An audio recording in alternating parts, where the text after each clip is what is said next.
jumpa lagi bersama saya, Diana, produk spesialis dari Forever Health Indonesia. Senang sekali rasanya akhirnya kita bisa ketemu lagi ya Bapak Ibu ya di Zoom malam hari ini. Pasti acara seminar kesehatan ini merupakan salah satu acara yang selalu Bapak Ibu nantikan ya. Karena memang di sini akan ada banyak sekali pertanyaan mengenai masalah-masalah kesehatan yang sebenarnya masih banyak yang kita belum ketahui ya Bapak Ibu ya. Baik, topik kita hari ini adalah Cocoa Flavanol untuk cancer. Wow, segitu hebatnya kah Cocoa bisa untuk mengatasi cancer? Nah, nanti Bapak Ibu bisa langsung simak penjelasan dari Dokter Winda. Apa saja sih manfaat dari Cocoa terhadap penyakit cancer ini? Dan Bapak Ibu bisa menuliskan pertanyaannya nanti di kolom chat. Dan kolom chat akan kami tutup 15 menit sebelum acara selesai ya. Baik, coba kita panggilkan dulu dokter kita nih ya yang cantik sekali, Dokter Winda. Halo dok. Halo. Halo. Oke, nah Bapak Ibu ini dia dokter kita ya. Nanti Dokter Winda akan menjelaskan materinya mengenai cancer ya dok ya. Bapak Ibu bisa langsung tanya, bisa tentang dosis, kemudian masalah penyakit lain, ataupun tentang apapun Dokter Winda menjawab. Asal tentang kesehatan ya dok ya.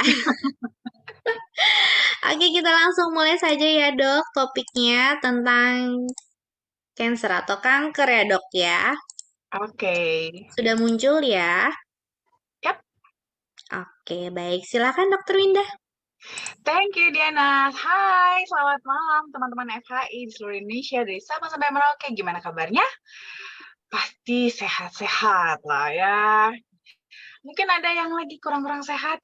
Ya, langsung tenggak flavanolnya biar sakitnya langsung gone, gitu kan? Mungkin ini ada yang lagi di rumah, ada yang mungkin sambil makan, atau ada yang lagi sambil bersantai, atau mungkin ada yang sambil nyetir di jalan. Terutama buat yang lagi di jalan, hati-hati di jalan ya, tetap fokus sama nyetirnya kalau kebetulan lagi nyetir, supaya bisa segera sampai di rumah dan kembali bertemu dengan keluarga tercinta.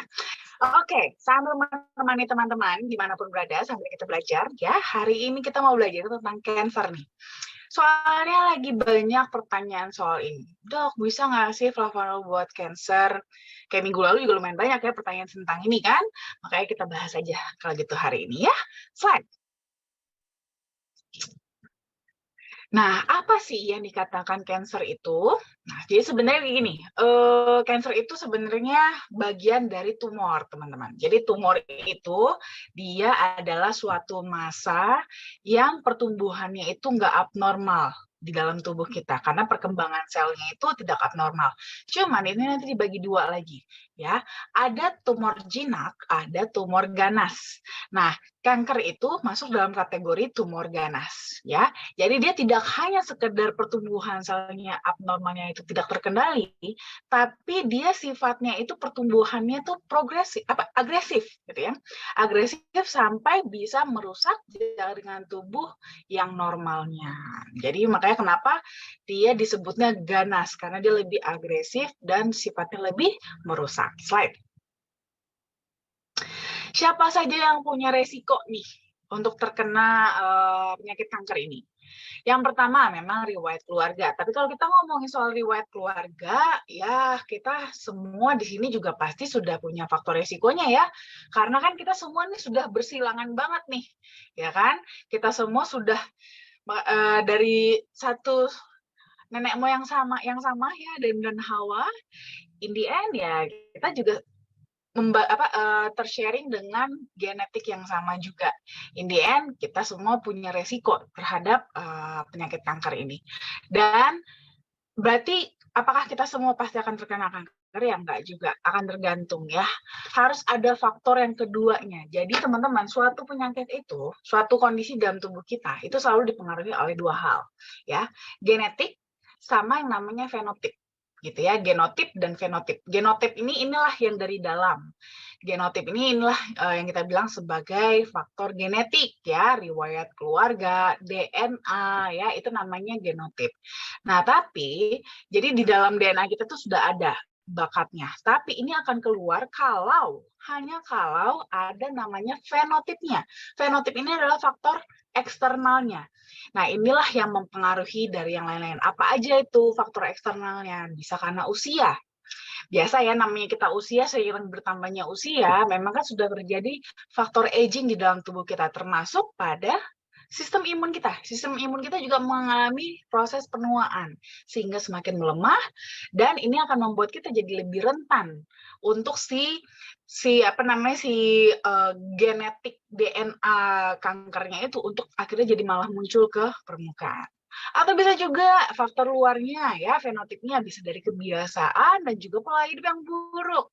Nah, ini mungkin kita ya suka makan yang nggak bagus ya, junk food, kurang makan sayur, kurang makan buah, belum lagi umpamanya kita mungkin ada yang merokok juga, sering terpapar dengan kimiawi ya atau radiasi. Kadang-kadang ini berhubungan juga dengan kondisi kesehatan maupun lingkungan hidup kita juga ya. Mungkin bisa berhubungan dengan tempat kita bekerja, mungkin di area tempat kita bekerja radiasinya tinggi. Nah, itu juga bisa akhirnya malah bisa memicu bakat dari DNA kita yang sudah ada itu, DNA kanker kita itu akhirnya jadi muncul ke permukaan. Slide. Nah, tanda-tandanya apa? Namanya juga dia kan adalah pertumbuhan sel yang tidak normal, sehingga dia pasti ada bentuknya. Nah, biasanya ini yang pertama kali kita ketemukan adalah adanya benjolan yang nggak lazim. Harusnya mungkin mulus-mulus aja, rata-rata aja, tapi ini ada benjolannya. Seharusnya di situ ada benjolan. Nah, kita harus bisa mencurigai ini juga suatu tumor. Nanti baru kita pastikan apakah tumor ini jinak ataupun ganas, ya. Lalu juga mungkin bisa juga ada terjadi perubahan pada kulit. Bisa ada kemerahan, atau mungkin ibaratnya tekstur kulitnya itu agak berbeda gitu ya. Nah, ini bisa dicurigai juga di bagian bawah dari si kulit tersebut itu ada suatu massa atau suatu tumor yang ini bisa kita curigai antara dia jinak ataupun ganas. Nah, lalu bisa juga kalau ini sudah lebih berat ya, apalagi kalau dia mengarahnya pada kanker, bisa juga dia nanti akan mulai merambat atau menginfeksi juga ke area kelenjar getah bening di sekitarnya. Nah, ini jadi bisa muncul nih di kelenjar getah bening di mana aja, di area lipatan. Ya, lipatan dalam tubuh kita, lipatan di leher, lipatan di ketiak, lipatan paha, ya, lipatan di belakang lutut, pokoknya di area lipatan-lipatan gitu ya. Nah, kalau kita merasa di area lipatan-lipatan tersebut juga ada rasa nyeri atau mungkin ada benjolan juga, itu juga harus kita curigai ya. Lalu juga bisa juga nih berat badan kita turun tanpa sebab, tapi ya kalau turun karena kita memang lagi diet sih ya wajar. Tapi ini kayaknya kita makan normal-normal aja ya, kita lagi nggak diet, tapi kok berat badan kita turun dan itu bisa dibilang malah cukup drastis gitu ya. Itu kita harus curigai ya. Jadi jangan senang dulu nih kalau berat badannya turun, jangan-jangan kita punya penyakit yang berbahaya ya kan. Lalu juga bisa juga ada juga kalau seandainya kita di area area dada ke leher, itu juga biasanya tuh bisa timbul gejala-gejalanya, salah satunya adalah batuk atau sesak nafas yang berkepanjangan. Slide. Selain itu juga ada juga nih, bisa juga mengalami perdarahan yang nggak normal atau memar-memar. Nah, ini mungkin berarti nih kok suka mimisan nih ya, gitu kan, suka mimisan, batuk darah, atau mungkin BAB-nya berdarah juga. Nah, dan ini sering terjadi gitu ya, sering terjadi. Nah, ini juga kita harus mewaspadai tanda-tandanya.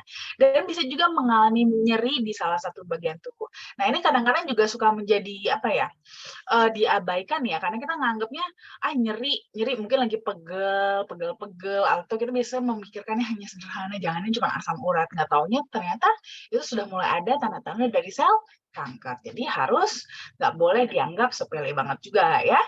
Terus juga bisa terlihat tuh pucat, lemes, dan cepat lelah. Jadi ini juga seiring juga tadi ya dengan penurunan berat badan. Jadi menurunnya berat badannya itu tuh turun berat badan, tambah kurus, dan nggak kelihatan seger gitu. Jadi nggak kelihatan sehat.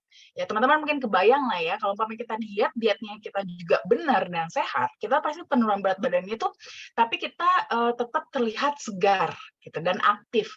Nah ini dia tuh turun berat badan, terus dia pucat, lemes, dan juga cepat lelah. Lalu bisa juga kalau seandainya dia ada hubungannya dengan kankernya itu di area pencernaan, juga bisa mengalami gangguan buang air besar ataupun gangguan pada buang airnya. Dan ini juga bisa menjadi salah satu gejala yang sering juga diabaikan adalah demam yang terus berulang. Kita mikir mungkin cuma masuk angin, cuma flu, nggak taunya kita sudah punya sel-sel kanker yang sedang berkembang di dalam tubuh. Slide. Nah, gimana cara kita ngeceknya? Biasanya sederhananya kita akan tes lab dulu. Nah, ya dari tes lab itu mungkin kita bisa lakukan pemeriksaan darah atau juga pemeriksaan urin. Dari situ bisa ditemukan mungkin tanda-tanda kelainannya. Nah, tapi kalau umpamanya di situ masih belum cukup kuat menemukan tanda-tandanya atau justru malah ditemukan hasil dari lab darah maupun urinnya yang seperti mengarahnya kecurigaannya justru jangan-jangan ada tumor nih. Nah, biasanya dilakukan pemeriksaan lebih lanjut dengan menggunakan tes pencitraan. Nah, ini bisa melalui dengan ronsen, bisa USG juga bisa, CT scan, MRI, ataupun PET scan. Ya, nanti ini akan dilakukan di area yang bermasalahnya. Jadi supaya untuk melihat lebih jelas sudah sebesar apa ya sudah sebesar apa tumornya dan kira-kira ini kemungkinannya mengarah kepada tumor jinak kah atau tumor ganas. Lalu kalau tumor ganas itu kira-kira sudah stadium berapa? Nah, biasanya kalau dulu itu juga kita melakukan pemeriksaan lebih lanjut lagi adalah dengan melakukan biopsi. Nah, ini dia mengambil sampel prinsipnya. Cuman sekarang ini nggak terlalu familiar dilakukan karena pertama prosedurnya jatuhnya jadi lebih mahal gitu ya karena jadi dua kali operasi. Yang pertama operasi hanya untuk biopsi, lalu dilakukan tes, nanti kalau ternyata dia ganas, operasi lagi. Jadi bolak-balik. Jadi biasanya melalui dari tes pencitraan, kalau memang arahnya adalah suatu keganasan, itu biasanya kalau memang memungkinkan dilakukan operasi, maka akan langsung dilakukan operasi dan diangkat semua jaringannya. Setelah itu baru dilakukan pemeriksaan patologi anatominya untuk menentukan apakah itu merupakan tumor jinak atau ganas. Supaya untuk menentukan treatment selanjutnya yang akan dilakukan. Slide. Nah, ini yang paling penting teman-teman ya. Kalau bisa dicegah, kenapa? Kalau kita sudah kena kanker, ya, kalau kita sudah didiagnosa sebagai penderita kanker, jadi secara medis itu sebenarnya tidak ada istilah sembuh. Ya, kanker itu tidak ada istilah sembuh, tapi adanya survival rate. Jadi, di mana kalau pasien kanker, walaupun sudah dilakukan pemeriksaan, sudah dilakukan terapi, sudah dinyatakan bersih, tapi masih ada kemungkinan untuk kena lagi beberapa tahun kemudian. Makanya dikatakan lebih kepada survival rate. Karena once kita terkena penyakit kanker, terkadang sel kankernya itu justru sudah langsung berpindah ke area lain dan ngumpet gitu, ngumpet di organ yang lain gitu. Di mana itu hanya akan menunggu waktu entah kapan nanti itu untuk timbul kembali gitu ya. Makanya kenapa sebenarnya kalau pasien kanker itu jarang dikatakan sembuh, lebih kepada survival rate. Nah, makanya lebih bagus kita cegah, jangan sampai kita terkena kanker. Caranya gimana? Pertama yang bisa kita lakukan, usahakan kita rutin medical check up. Ya, medical check up. Kapan kita bisa melakukan medical check up? Setidaknya setahun sekali. Ya, setahun sekali kita lakukan medical check up supaya apa? Kita bisa mendeteksi sedini mungkin kalau memang ternyata kita terkena penyakit kanker ini. Sudah ada sel kanker yang berkembang di dalam tubuh kita. Karena sebenarnya kalau mungkin nih, apalagi kalau umpamanya buat teman-teman yang punya toleransi rasa sakitnya cukup tinggi gitu ya. Toleransi rasa sakitnya cukup tinggi. Kalau seandainya kita penyakit kankernya itu masih di stadium yang pre-cancer atau stadium 1 atau stadium 2 bahkan, itu kita bisa malah cenderung mengabaikan gitu, hanya menganggapnya itu hanya sakit-sakit biasa aja. Padahal ternyata itu sudah stadiumnya udah cukup tinggi gitu ya, stadium 1 dan 2. Makanya kenapa sering banget kejadian terutama di Indonesia datang-datang itu ternyata sudah stadium 3 ya, atau bahkan ada yang beberapa sudah sampai stadium 4 malah, ya kan. Jadi sudah terlambat sekali untuk dilakukan tindakan. Nah, makanya baiknya kita melakukan cek kesehatan berkala supaya kita bisa tahu lebih dini agar tindakannya juga bisa lebih cepat, tindakan penanganannya bisa lebih cepat dilakukan agar belum sampai menyebar kemana-mana, ya. Nah, lalu selain itu juga kita bisa juga melakukan diet yang sehat ya, dengan cara apa? Yang penting sebenarnya mempertahankan berat badan yang ideal ya. Ideal. Kalau memang yang lagi overweight nih sekarang ya, yang lagi overweight, yuk mulai turunin berat badannya supaya ideal. Caranya gimana? Nah, kita bisa mulai dengan makanan kita jaga, lebih pilih diet yang lebih sehat dengan kalori yang seimbang, diimbangi dengan olahraga yang cukup, ya, olahraga yang rutin. Jadi badannya tuh aktif gitu ya. Nah, selain itu juga, tapi nggak harus sampai jor-joran terus kita olahraga atau beraktivitas secara fisik gitu ya. Jangan lupa imbangi juga dengan istirahat yang cukup karena tubuh kita tuh nggak boleh stres. Jadi nggak hanya pikiran kita yang harus kita jaga jangan stres, badan kita juga kita jaga jangan stres ya. Jadi dengan cara apa ya tadi ya, kasih makan yang sehat, kasih olahraga yang cukup, dan istirahatnya juga yang cukup.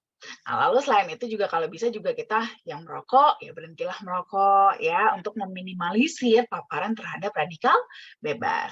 Nah, lalu kita juga bisa mengimbanginya juga nih kalau seandainya mungkin kita agak sulit ya untuk melakukan semuanya dengan sempurna. Nah, berarti bisa juga nih kita imbangi dengan sumber antioksidan yang tinggi, bisa dari buah-buahan, sayur-sayuran, ataupun suplemen antioksidan untuk mengcover poin-poin atau pola hidup sehat yang tidak bisa kita lakukan. Slide. Nah, kanker ini juga ada stadium yang mungkin teman-teman sudah beberapa familiar ya dengan stadium-stadium kanker kan, seenggaknya pernah dengar dong, ya kan? Nah, dikatakan stadium 1 itu dia berarti masih kecil sekali biasanya ya, ukurannya masih sangat kecil, masih ada di dalam satu organ tertentu saja dan dia belum menyebar ke bagian tubuh lainnya. Nah, stadium 2 ini pun sama, masih tetap di organ tersebut aja, belum keluar dari organ tersebut. Cuman biasanya ukurannya sudah lebih besar dibandingkan stadium 1. Biasanya sudah lebih dari 5 cm.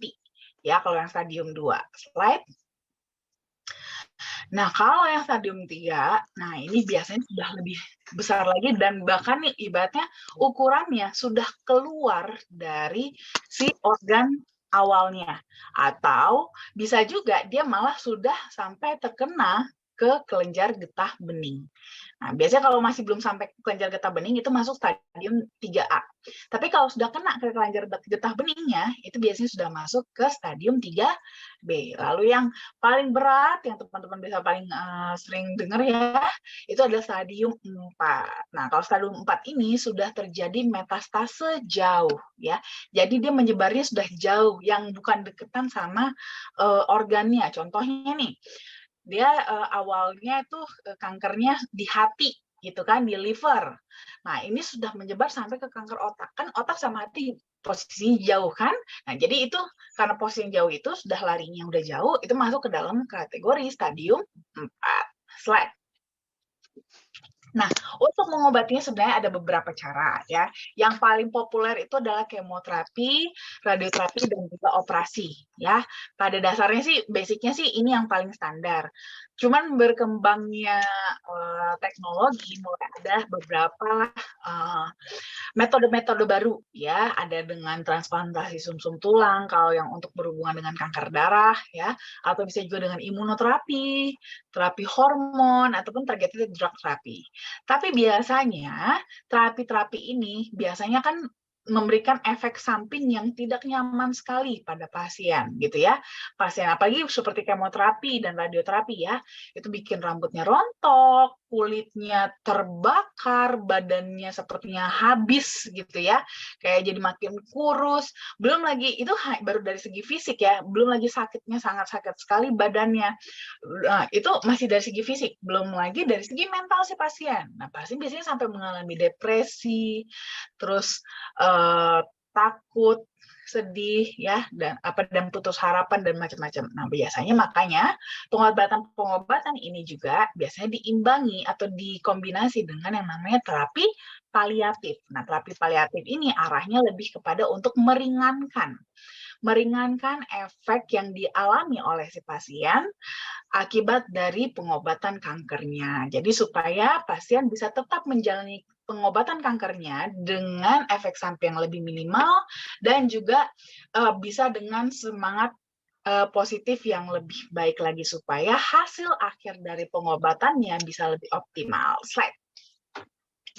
Nah, memperkenalkan nih produk kesayangan kita, yaitu Koko Flavanol Original dan Sweet, serta Flavanol DTM with L-arginine yang diambil dari ekstrak biji kakao yang masih mengandung 80% kadar flavanol alaminya. Slide.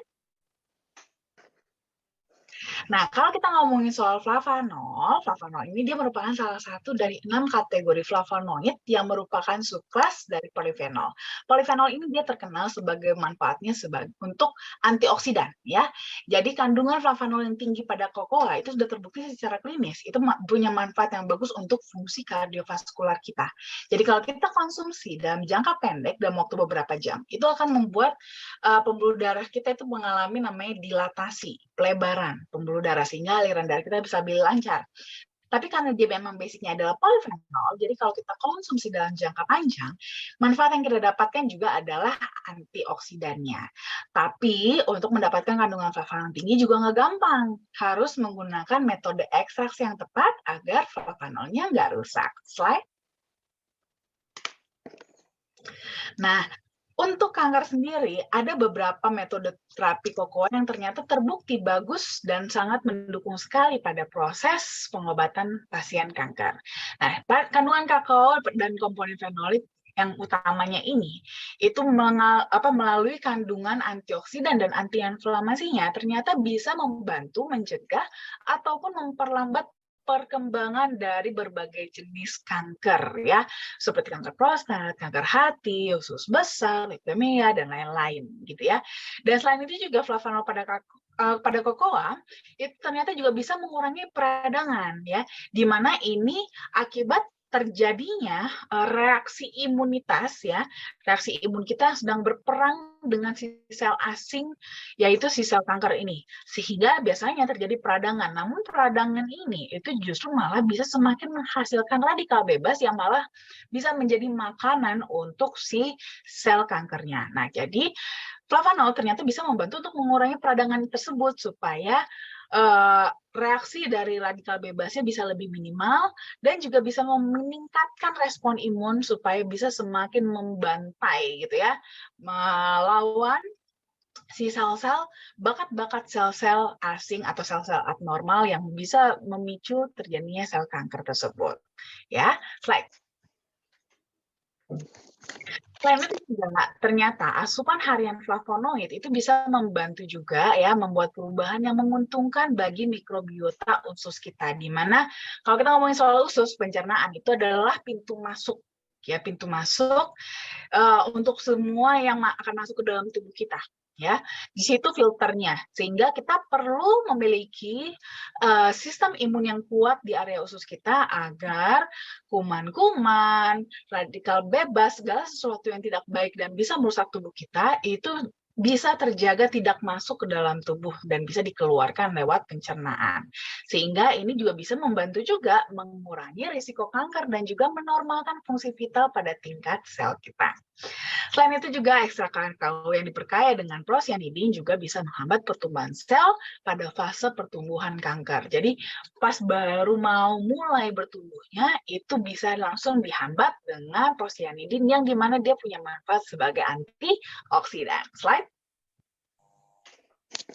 Selain itu juga flavonoid juga bahkan bisa membantu untuk mencegah kerusakan DNA. Ya, yang biasanya ini dipicu oleh radikal bebas ataupun agen karsinogenik, di mana itu dia cara kerjanya bisa dengan memodulasi enzim yang terkait dengan stres oksidatif. Ya, jadi biasanya kan kalau sebenarnya kan sel kanker ini kan akibat terjadinya mutasi pada gen, ya, mutasi pada DNA-nya. DNA-nya mengalami kerusakan sehingga membentuk sel baru yang sel baru yang abnormal gitu.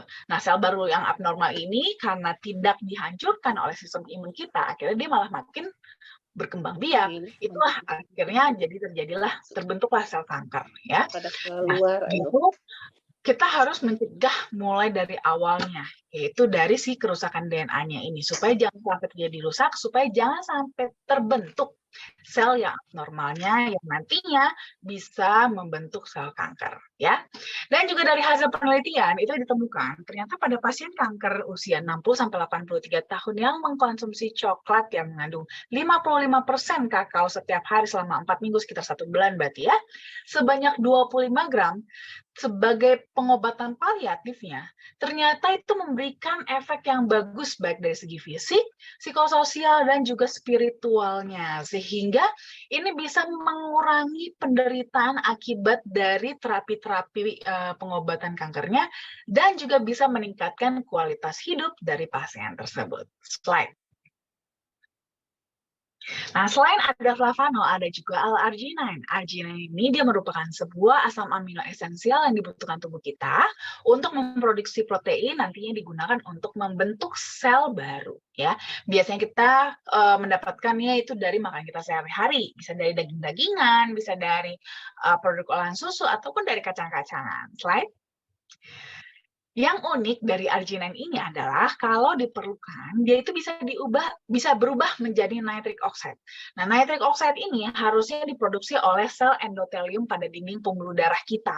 Nah, cuman biasanya nih kalau kita yang punya pembuluh darah yang rusak, seperti siapa aja nih? Contohnya kita yang diabetes, kita yang punya hipertensi, kita yang kolesterolnya tinggi, kita yang sudah mulai ada plak-plak pada pembuluh darahnya, itu sel endotelium kita itu udah mulai rusak, sehingga dia tidak bisa memproduksi nitric oxide yang cukup, akhirnya kita punya pembuluh darah jadi lebih kaku.